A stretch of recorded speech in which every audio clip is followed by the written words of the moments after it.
Hello, everybody, and thank you for tuning in to the Liberty Report. With me today is Daniel McAdams, our co-host. Daniel, good to see you. Good morning, Dr. Paul. How are you? Very good. The news is not necessarily good, but I'm doing well. And we'll talk about a subject that will be a disappointment, I know, to me. The fact that we've talked about this a lot, and that is they have, gotten Assange, and they're going to continue his vicious treatment.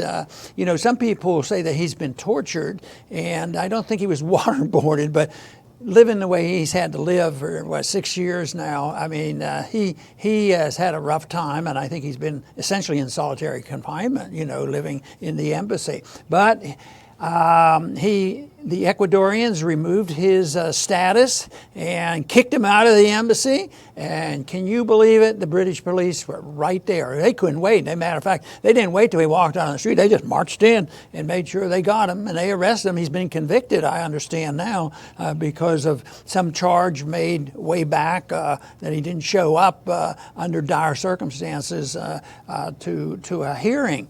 But he has suffered a lot. I think this is a real tragedy for all journalism, which means all the people who are trying to find the news. And I think he fits into the category that we've talked about so much, and that is that truth is treason, when you have an empire. But he doesn't even technically belong to our empire. He's not a U.S. citizen, but no, he was dealing with some of our secrets, and he wasn't a journalist, they claim, and the judges make fun of him to say that he didn't get a fair trial. I mean, within minutes that they say, hey, you're convicted, and it's something like when this first thing started, there was a charge concocted in Sweden, probably at our request, that there were some sexual charges, which is not unusual to occur, but they were dropped because they obviously were phony. But anyway, this is a big issue. I don't think it'll be too long. He will be extradited. He is my estimation. He will be extradited, and he will suffer the consequences. I think the only thing now that might stop this is public pressure. And there are some groups out there, probably groups much bigger and influential than ours, but we have a few people who care about it, and we're going to have to encourage people to get to their elected officials and get some publicity for this, because this is obviously a miscarriage of justice if there ever was one. I don't know if people have probably seen it, but we did have some video we wanted to cue of the arrest itself and showing him being dragged out really like an animal from the embassy. It's pretty dramatic stuff to see this. He looks like he's in terrible shape. He's pasty and white. He's been locked in this embassy without medical care for, as Dr. Paul said, 7 years. Well, justice is swift. You're right. He was already before a judge in the UK. The judge called him a narcissist who cannot see beyond his own self-interest. So probably pretty impartial judge, I guess. But now he's going to be held, and the extradition hearings, I guess, will take place in May. It's probably a pretty automatic thing. The judge is actually encouraging him to go for expedited extradition to the U.S. He says the advantage is you can go over to the United States, resolve this matter, and get on with your life, without happening to mention the fact that he's facing the death penalty. So that's British justice for you. He is, of course, being charged in the U.S., as we found out this morning from the UK Metropolitan Police. The extradition charge is that he conspired with Chelsea Manning to steal and release this information about the crimes that the U.S. military was committing in Iraq and Afghanistan. Yeah, and I think we haven't heard the last of that, because the far left, they'll never give up, and they're not going to give up. And if they see this slightest bit of information that they might be able to stir Russiagate up again, they will do it. So we can expect that to happen. But there will be very little defense, in this trial. allowing people to defend him as a journalist. And, this definition of journalist is something else. I'm very generous in making that definition because I consider what we do is journalism. Maybe that's a stretch, but journalism should be very, very generous, and back in the old days, maybe the journalists meant newspapers and pamphleteering, but I think anybody who promotes and distributes information is journalistic, and they should have protection, under the law and not treated, well, you said the wrong thing, we're going to throw you in jail. Well, it's one of the reasons we're outraged, but we're also afraid because we are journalists. This is personal. This is what we do. What's to stop, if they can get away with this with Assange, what's to stop them from running through that door right now and doing it to us? As Gunn Greenwald has pointed out, who's been a friend of whistleblowers, of course, from the very beginning, he says that the Department of Justice in the U.S. claims that part of what Assange did to justify his prosecution is that he encouraged Manning to get more documents to release.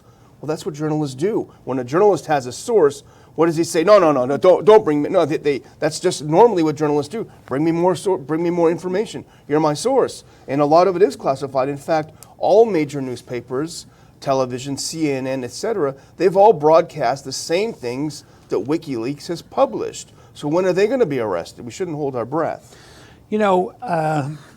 This is an explanation or demonstration on how powerful the empire is. I think our empire is shrinking in power. I think they eventually will lose it. We'll have the economic crisis, and we will not be king of the hill militarily. But as for now, we're in control, and countries do our bidding. And I've said so often about our foreign policy, they do our bidding. We tell them what to do, and they obey, and we give them money. If they don't, they can expect some violence or an overthrow or a coup or something like that. So this shows, though, how easily the countries are intimidated. I mean, how could anybody have a lot of respect for the people in Great Britain? Why would the people go along with that? Do they pay attention? Do they care? You'd think there'd be a few people there, but no, the British just roll over. They do what we tell them, and that means that we definitely are in charge of what's happening. And this whole extradition thing, it's almost magic. It's not like this is some criminal that committed a violent crime in the United States. It was a United States citizen or something like this, and he's trying to escape. Extraditing a individual like that is something else. But this guy is not in that category, and yet he's being treated much more viciously.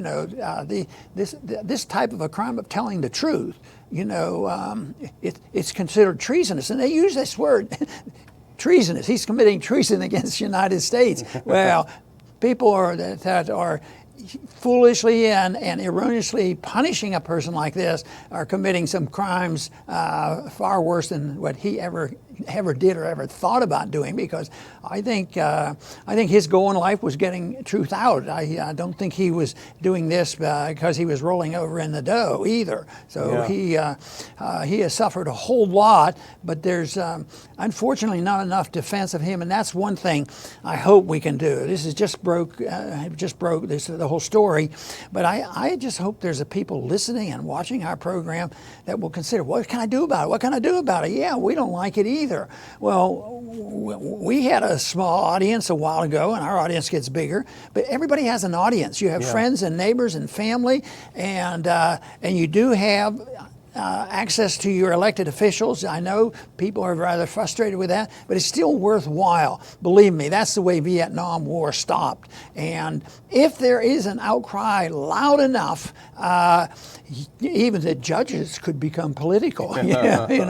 So, but it's pure politics now. And of course, the president's been on both sides of this issue, but I don't think the administration, you'll have Pompeo and Bolton and a few others that will be, guiding this, and it won't be good for Assange. That's true. And the attitude in the corridors of power now is not very good.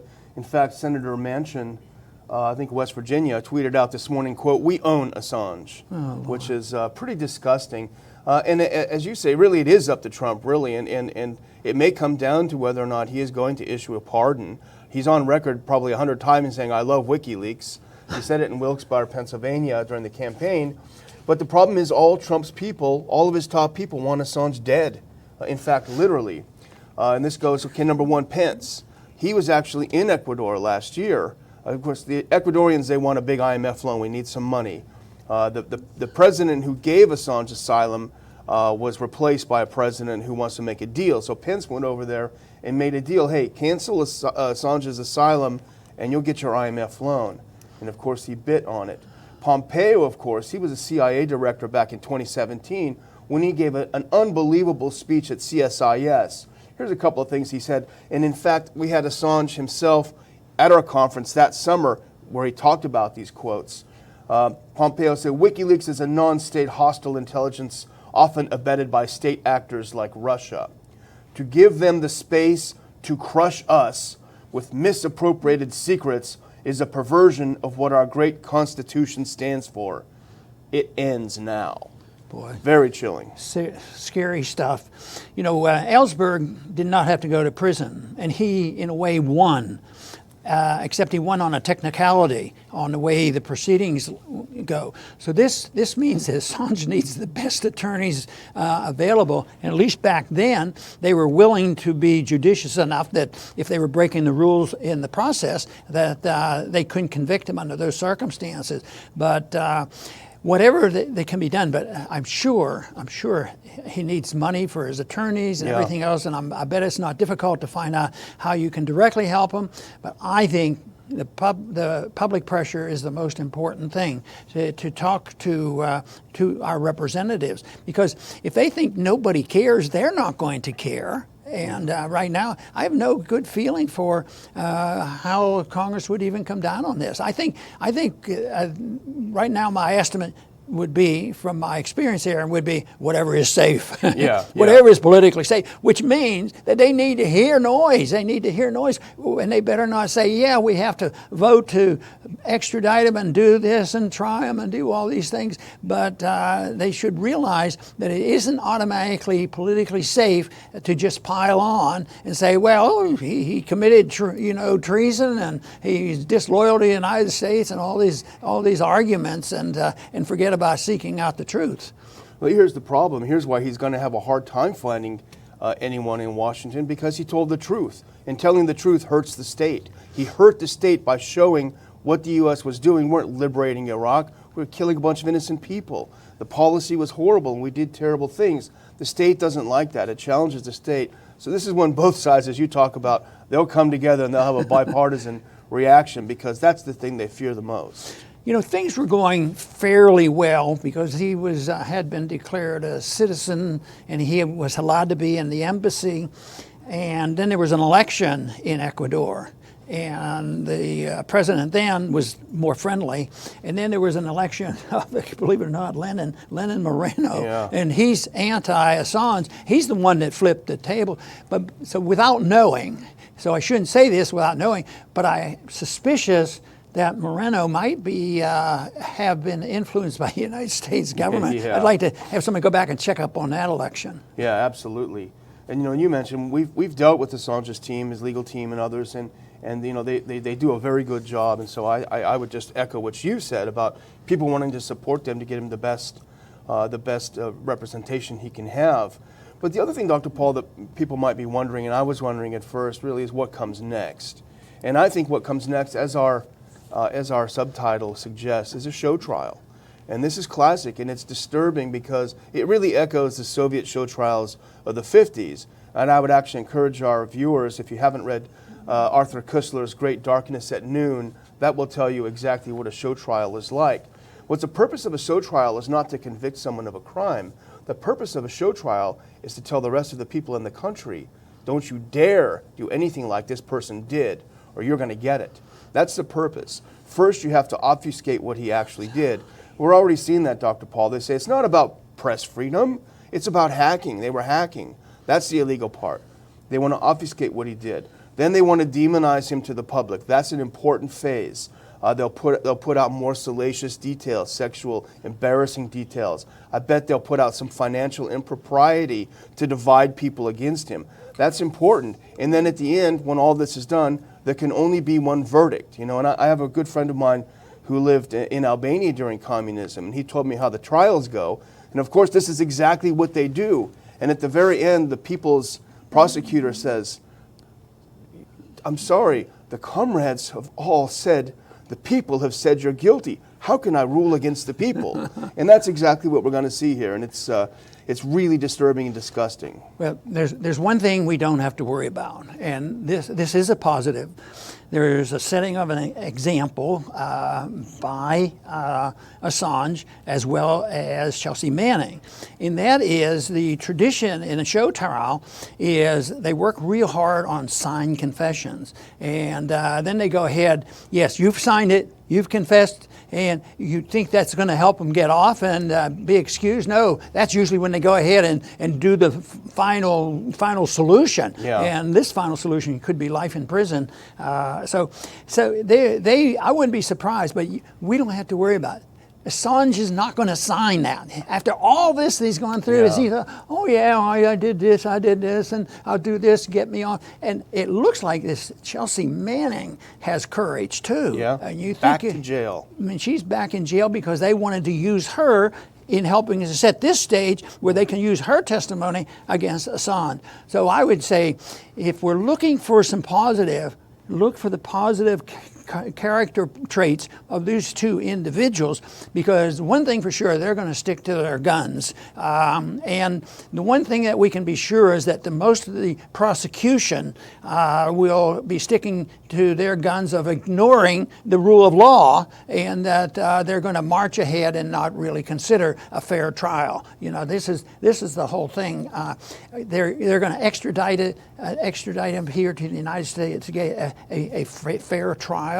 I think that's sort of a mockery of what should be done, of having a trial in the land of the home and the free of the brave, because we just these recent events, the last couple years of all this election scandal and how the FBI was used and the Justice Department. I mean, no, people have lost confidence. And if this contributes to the loss of confidence, this is a benefit, because people shouldn't be overconfident. They should understand how our system works. And it shouldn't be saying, let's say somebody was unfairly treated overseas, or there was a controversy, and well, he's a good American and he's going to get an American trial. I want to come home, or I want to go to America. They're known to have fair trials.